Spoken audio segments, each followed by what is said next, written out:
Well, good morning, Senator Pittman. Thank you so much for joining us. I'm going to ask you 4 questions. I appreciate the fact that you're willing to do this for the Chamber of Commerce. As I mentioned, we will post your recording on the Chamber of Commerce website so people can take a look at it. So let me ask you the first question. What did the legislature accomplish during the 2022 session that helps families, specifically families in your district? Sure. First off, I want to thank you for putting this together. And I want to congratulate you on taking over for CASA, I believe, right?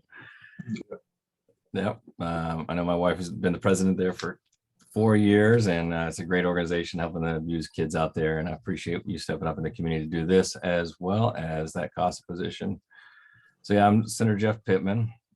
First off, I just want to make sure if anybody wants to get a hold of me, you can go to votepittman.com. You'll get updates regularly. I send out newsletters all the time.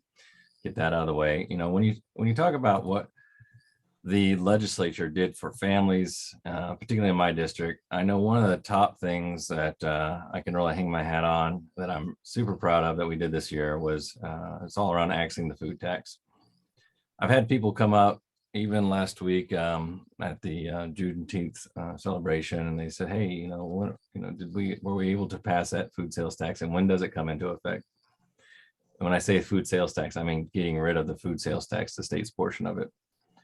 And you know that here in Leavenworth, we have one of the highest taxes on food in the nation. And just as part of the fact that we've never taken that and excluded it from being taxed. And so I was really happy, it was at 6.5% on top of what the locals do. And it's going to go into effect in January of 2023. First bit will be 2.5 for the first year. Second year would be 2% more off. Last year will be 2% more off, with the idea being there that some folks were very hesitant to move forward with a full reduction. Although I will say with the budget we've had and the budget projecting forward, it looks really good in terms of being able to absorb that. And you say, well, how are we able to absorb it this year and not in previous years? Well, we've had a long run of it here over the last 10, 12 years. And with some of the tax experiments that were going on early in the last decade, our state budget was really in the hole. And so we were doing a lot of things that were really challenging in terms of making ends meet. We had a lot of state workers getting laid off. Education was in danger of being cut, that kind of thing. So while I've been a supporter for years in terms of just even a 1% reduction in the food sales tax, what we were able to accomplish this year, even though it didn't start like I wanted it to be a full reduction, cutting it to zero in July to help us through this time of inflation. I'm still really happy for the medium term and long term prospects that brings some of the folks here in our county. And some of the other folks in our county that, we've got CAPERS recipients. We've got people that worked in the prisons in the county and other educators. CAPERS is the retirement system for those folks. And we were able to shore that up even further, go back and make up the missed payments for a lot of those that we had to take back in 2015, 16, 17, that we just skipped the payments on as a state. We were able to go back and fill in those holes, take care of those layering payments, and then actually dedicate a whole $1 billion to help shore that up to an 80% funded liability, which all that means is it's very secure now. I would have liked to have also in that sense to given a COLA, which is a cost of living increase allowance, to those retirees in my area that have been requesting that. I supported it wholeheartedly. Unfortunately, there are a majority of senators and representatives out there who do not support that. And so we'll have to keep fighting and keep convincing folks about the value that brings. And I'll say the third piece here that I would around the families, I'll talk about the property tax reduction, and in particular, something that Senator Hall and I had been co-proposed and co-signed on a bill. It's called the Golden Years Tax. It's now renamed the Homestead Act, I think it is.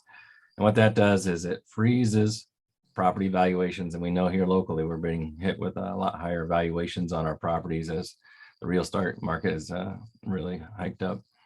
And for those that are over 65 for disabled veterans, if you make a certain amount or less per year and have a home value of, say, I think it's 350,000, that we can actually freeze the valuation now and get when you pay those property taxes, we'll freeze it there, and then the state takes over and refunds that extra valuation piece.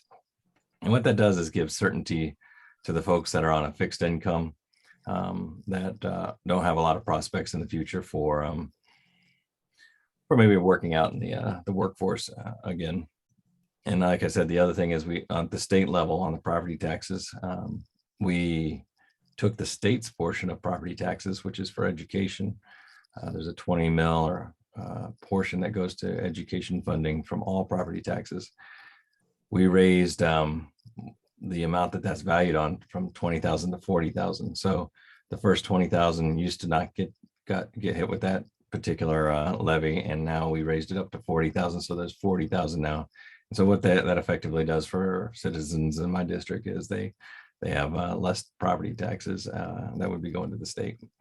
So those are some great things that we've done for the families, the working folks out here, and the folks that sometimes struggle as we see higher prices hitting us. Good. Well, thank you so much for that level of detail. Sorry if that was too much. All right. Second question, then picking up. So that first question is about the families in your district. Now, how about the business? So what will help? What was done in 2022 that'll help local businesses in your district? Sure. You know, I'll say this about the businesses in Kansas right now is that obviously we've been reeling from the pandemic locally in terms of just getting our feet back on, figuring out what worked during that time, figuring out new business models as we go to more e-commerce opportunities for our local businesses. And I'll just mention that this past year has had the highest level of outside investment in the state of Kansas when it comes to business. I think it's like at over the last 3.5 years, I think it's almost $8.7 billion invested in the state from outside sources. And that's about building new opportunities for our folks to go out and work, right? It's about having big channel partners that our local businesses can then grow up around and feed into as local suppliers.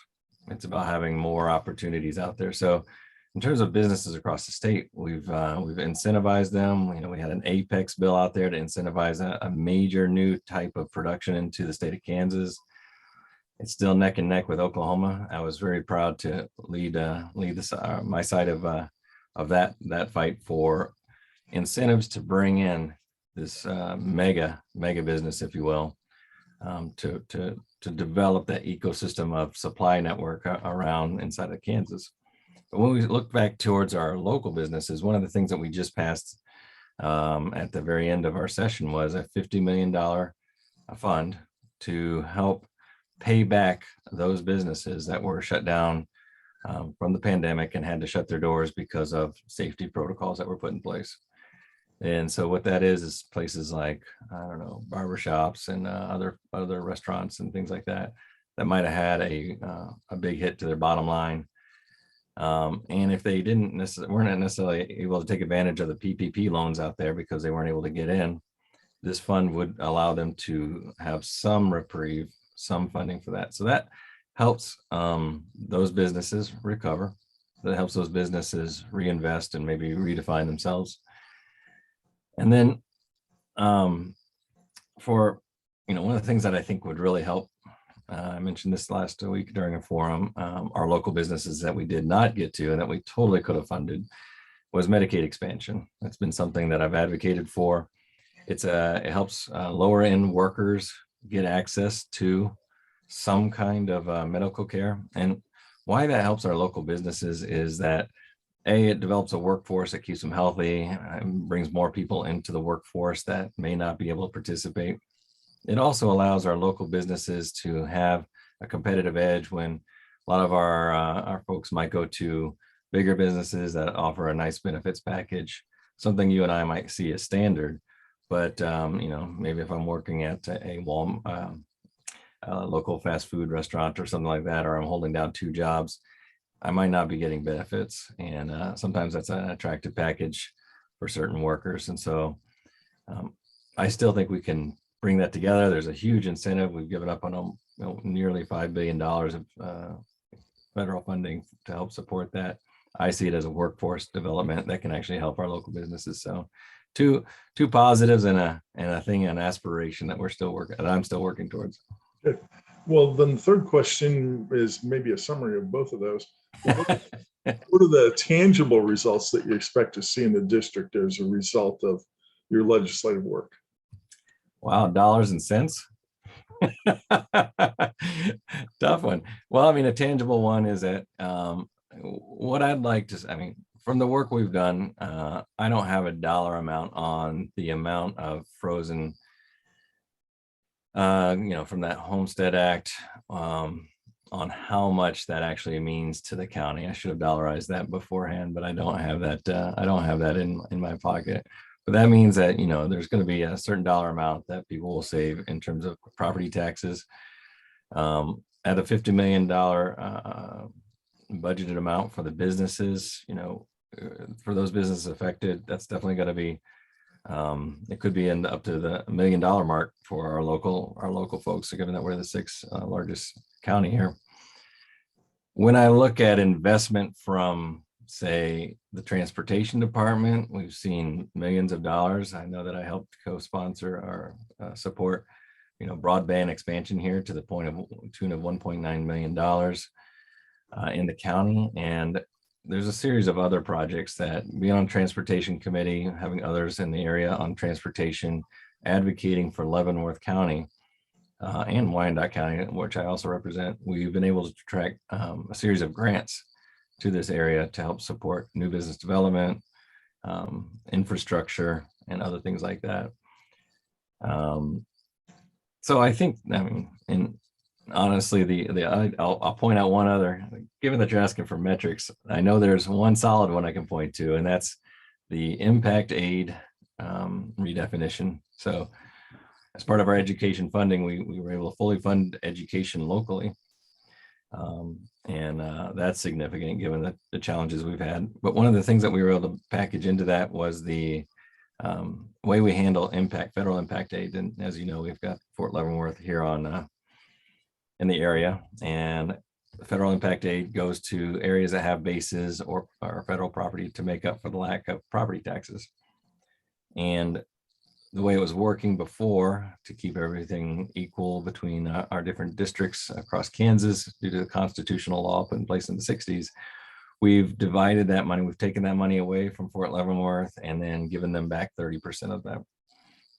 That impact aid comes in and it helps where we have federal or military children here in Leavenworth School District, Pleasant Ridge, as well as Lansing, anywhere along there where we have the kids of the military as they move around. There's a little bit of impact aid that follows them.